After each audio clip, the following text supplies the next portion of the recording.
Hey students, in our last lecture of business research methods we have discussed about data entry. Now in this lecture we'll talk something about table and frequency distribution. So first, what is table or what is tabulation? So tabulation is simply the process of making table. So the orderly arrangement of data in a table is tabulation. So means preparing or making tables is called tabulation, or other summary formats showing the number of responses to each response category. So the orderly arrangement of data in a table or other summary format showing the number of responses to each response category. So generally the type of table that is used in business research is frequency table. That is a table showing the different ways respondents answered a question. So frequency table actually uh, gives the frequency, means it's a table that shows the frequency of different responses. So it would be more clear with this example. So for example, for a type of research, it is asked that which type of store is preferred for purchase of medicines.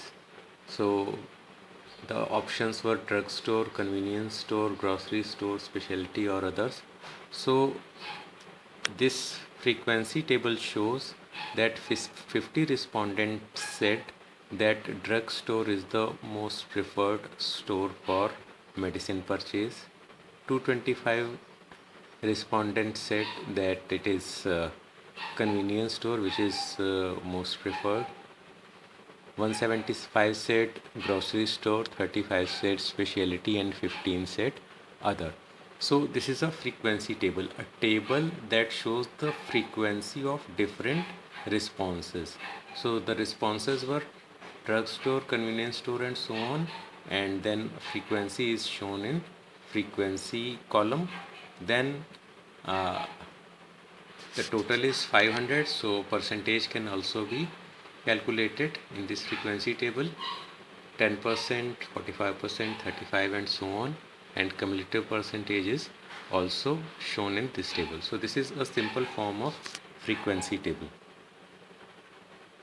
So what is frequency distribution? It is a set of data organized by summarizing the number of times a particular value of a variable occurs.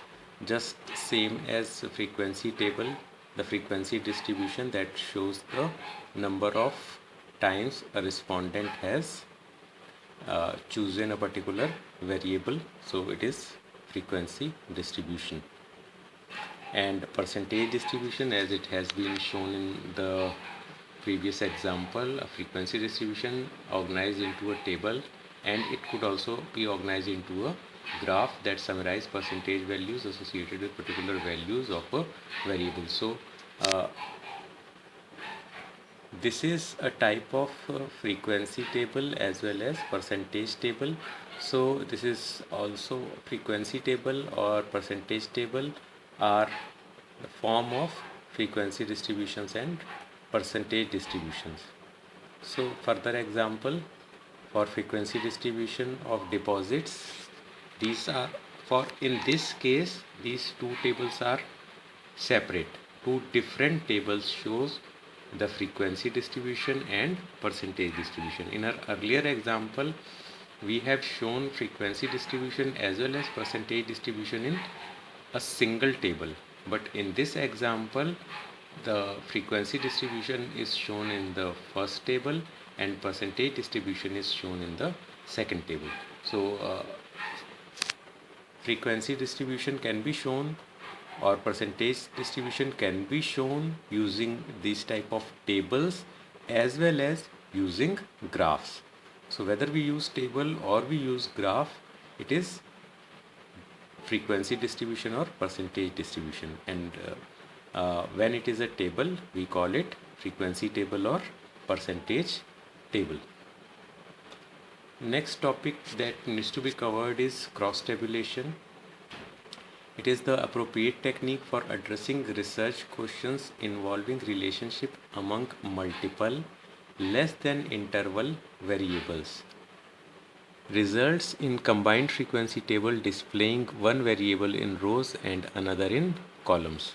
So if we want to know the relationship between more than two variables, this cross tabulation is used to understand the relationship between more than two variables simultaneously. The important thing is we are trying to find out the relationship for more than two variables simultaneously. So this example will make it more clear. This is a cross tabulation of question: is the bailout money going to those that created the crisis? There was just a simple question that is the bailout money goes to those that created the crisis. There were three options for the respondents: yes, no, or not sure. So in this cross tabulation we can see that among adults 68% said yes, 18% said no, and 14% said not sure. Then among men 67% said yes, 23% said no, and 10% said not sure. Among women 69%, 14, and 17. So this cross tabulation is showing the relationship with the age, means adults, with the gender, and so on.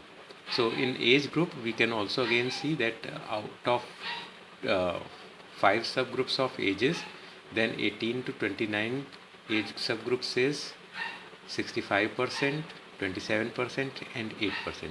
So we have found the relationship for gender, and we have also found the relationship for age. So this way we have found that how many of total respondents, out of total male respondents, how many said yes, no, and not sure.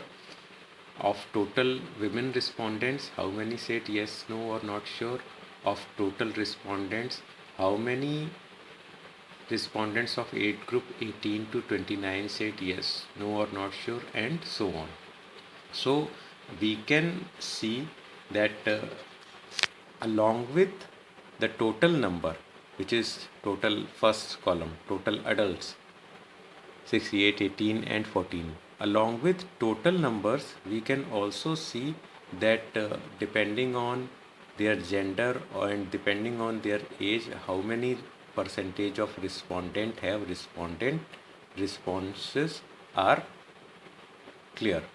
So this is cross tabulation in which we can see the total. We can also divide the total on the basis of maybe gender, maybe age, or maybe even other factors. We could have another factor like profession.